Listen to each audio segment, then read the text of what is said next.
أعوذ بالله من الشيطان الرجيم. بسم الله الرحمن الرحيم. يا أيها المزمل قم الليل إلا قليلا نصفه أو انقص منه قليلا أو زد عليه ورتل القرآن ترتيلا إنا سنلقي عليك قولا ثقيلا إن ناشئة الليل هي أشد وطئا وأقوم قيلا إن لك في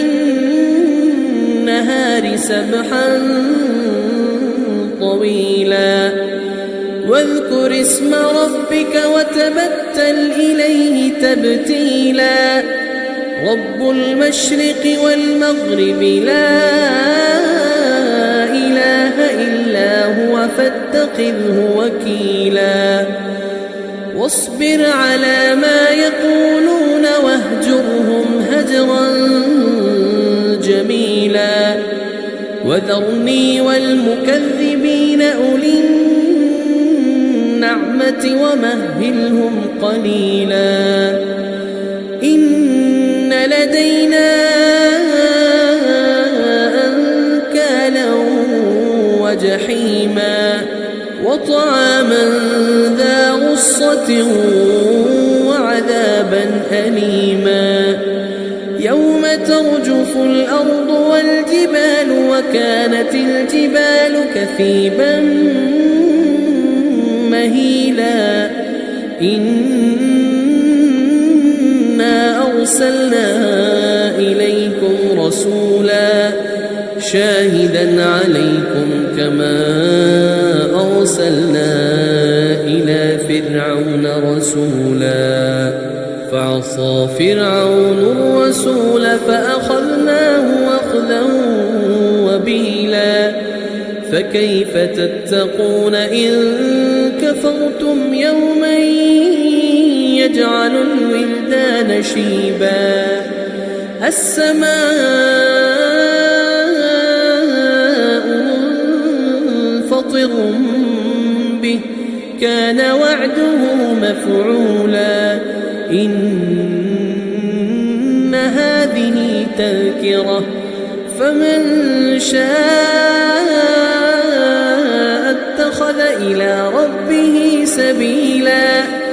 إن ربك يعلم أنك تقوم أدنى من ثلثي الليل ونصفه وثلثه وطائفة من الذين معك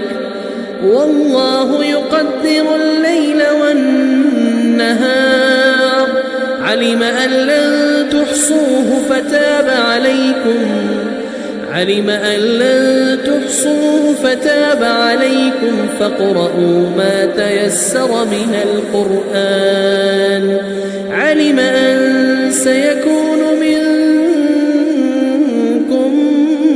مرضى وآخرون يضربون في الأرض يبتغون من فضل الله وآخرون يقاتلون في سبيل الله فاقرؤوا ما تيسر منه وأقيموا الصلاة وآتوا الزكاة وأقرضوا الله قرضا حسنا وما تقدموا لأنفسكم من خير تجدوه عند الله هو خيرا